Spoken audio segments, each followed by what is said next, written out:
अल्लाह हम भी बरी होंगे, सब बरी होंगे। हमने कुछ किया नहीं है, हमारी अंतरात्मा बिल्कुल सेटिस्फाइड है। हम इंशाल्लाह इंसाफ होगा, देर से ही सही, कोई बात नहीं। बस इतना पता चला कि वो आए, मोदी जी से मिले, उन्हें गुलदस्ते दिए, उनसे वापस ले लिए, अमित शाह जी से मिले।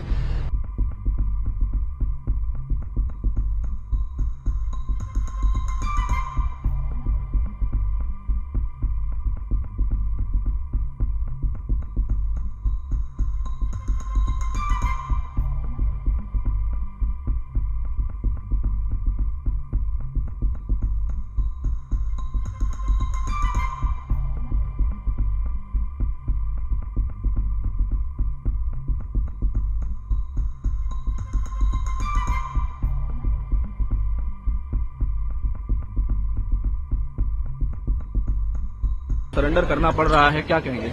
सरेंडर नहीं कर रहा हूँ, मैंने कौन सी चोरी के मैं सरेंडर कर रहा हूँ। जेल में रिपोर्ट वापस कर रहे हैं। मुझे आपसे रिक्वेस्ट है कि कम से कम सरेंडर में और रिपोर्ट करने में फर्क करना सीख लीजिए। तो कोई बात नहीं, हम सच के लिए जेल में हैं, जब तक मर्जी तब तक रख लें। हमें उम्मीद है कि आज हमें इंसाफ भी मिलेगा, आज बेल भी हमारी लगी है। तो इंसाफ की लड़ाई में जो भी सख्तियां उठानी पड़ेंगी वो हम उठाएंगे। आपका जो केस है उसमें एक शख्स की मौत हुई है, 3 लोग बरी हुए हैं, ये बड़ी बात है उसमें। इंशाल्लाह हम भी बरी होंगे, सब बरी होंगे। हमने कुछ किया नहीं है, हमारी अंतरात्मा बिल्कुल सेटिस्फाइड है।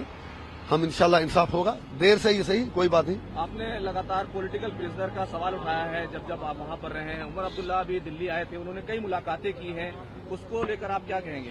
वो आप उमर अब्दुल्ला साहब से पूछ लीजिए उन्होंने क्या बात की। लेकिन जहां तक पब्लिक डोमेन ने उन्होंने कहीं ये नहीं बताया कि उन्होंने पॉलिटिकल प्रिजनर्स की बात की, 35A की बात की, 370 की बात की, कश्मीर मुद्दे की बात की। बस इतना पता चला कि वो आए, मोदी जी से मिले, उन्हें गुलदस्ते दिए, उनसे वापस ले लिए, अमित शाह जी से मिले। उमर साहब का फर्ज बनता है कि वो जम्मू कश्मीर के लोगों को बताएं कि उन्होंने किन किन मुद्दों पर प्राइम मिनिस्टर साहब और बाकी लोगों से बात की। जिस तरह की खबरें आई वो ये कहा गया कि मुकम्मल रियासत के दर्जे की बहाली, जो पहला रेजोल्यूशन पास हुआ था, उसको पेश करने वो दिल्ली आए थे। अच्छी बात है, लेकिन आपको ये भी याद रखना पड़ेगा कि 1999 में नेशनल कॉन्फ्रेंस ने अटानमी की बहाली, 1953 का स्टेटस बहाल करने का रेजोल्यूशन भी पास किया था। उस रेजोल्यूशन को रद्दी की टोकरी में भी नहीं डाला गया था।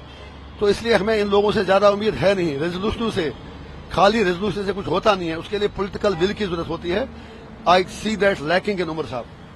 अगर देखें जम्मू कश्मीर में हाल फिलहाल में बड़े दहशतगर्दाना हमले हो रहे हैं, ऐसे वाकयात हो रहे हैं जिनको लेकर बहुत सारे सवाल जो है वो उठने शुरू हो गए हैं, और ये कहा जा रहा है कि मुकम्मल रियासत की बहाली भी इसमें रोड़ा बन सकती है। वो सवालात आप अमित शाह जी से पूछे और मोदी जी से पूछे हमले क्या हो रहे हैं। फिर मुझे बताइए रियासत की बहाली का उससे क्या ताल्लुक है? ये कश्मीरियों को जलील करने के लिए किया जा रहा है।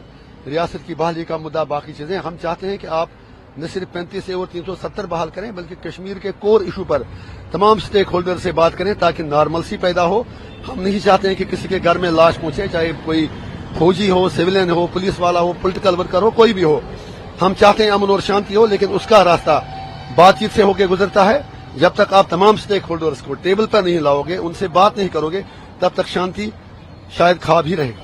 लेकिन जिस तरीके से पाकिस्तान की तरफ से जिस तरह की गतिविधियां हैं, जिस तरह से दहशतगर्दाना सरगर्मियों को स्पॉन्सर्ड किया जाता है, उसमें भारत सरकार ने हमेशा यही कहा है कि दहशतगर्दी और बातचीत एक साथ कैसे हो सकते हैं। वो सवाल आप मुझसे नहीं, आप जयशंकर जी से पूछें, मोदी जी से पूछें। मुझे तो उस चीज का पता नहीं कि बातचीत पीछे क्या कर रहे हैं, कौन दहशतगर्दी कर रहे हैं। हम इतना ही कहेंगे कि हर मसले का हल बातचीत ही है, और उसका भुगतना जो है वो सबसे ज्यादा जम्मू कश्मीर के लोगों को भुगतना पड़ता है।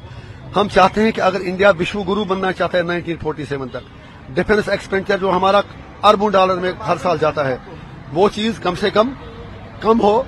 उसके लिए जरूरी है कि आप बातचीत करें। हम इंसान हैं, इंसानों की तरह रहें, जिए और जीने दें। हमारी पाकिस्तान से भी यही उम्मीद होगी, यही गुजारिश होगी कि आप मारामारी का खेल छोड़ दें, आप टेबल पे आएं और आप टेबल पे आके आप बात करें। बातचीत के अलावा कोई दूसरा रास्ता नहीं है। एक सिविलाइज्ड सोसाइटी का बेहतरीन तरीका इशूज रिजॉल्व करने का बातचीत ही होता है। लेकिन एक अहम सवाल जो काफी अहम है कि आप दोबारा से जेल में रिपोर्ट करने जा रहे हैं, तो कश्मीर के लोग हैं, जाहिर सी बात है आपकी कमी महसूस करेंगे। तो अब उनके लिए आपका, कश्मीरियों के लिए, पूरे मुल्क के लिए क्या मैसेज है? कश्मीरियों के लिए मेरा मैसेज यही रहेगा कि मैं तिहाड़ में रहूं, कुपवारा में रहूं, करना में रहूं, टंगडार में रहूं, उड़ी में रहूं, बीरू में रहूं, अनंतनाग में रहूं, पहलगाम में रहूं, दूरू में रहूं, कोकरनाग में रहूं, श्रीनगर में रहूं, डाउन टाउन में रहूं, لیکن میرا دل اپنے کشمیری لوگوں کے ساتھ دھڑکے گا، ہر منٹ دھڑکے گا. میں کشمیری لوگوں کے لیے ان کے جائز حقوق کے لیے کوئی بھی قربانی دینے سے دریغ نہیں کروں گا. ہم پیس کے ساتھ ہیں، شانتی کے ساتھ ہیں، لیکن سر جھکا کے نہیں، سر اٹھا کے برابری کی بنیاد پر، انصاف کی بنیاد پر مرتے دم تک ہم کشمیر اور کشمیریوں کی بات کریں گے. اس کے لیے مجھے جو بھی قیمت چکانی پڑے میں چکا لوں گا.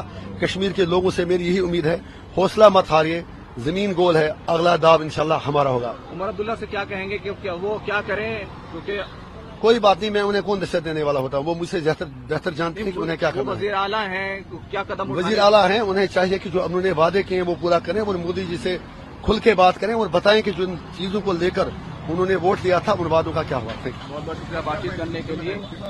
تو یہ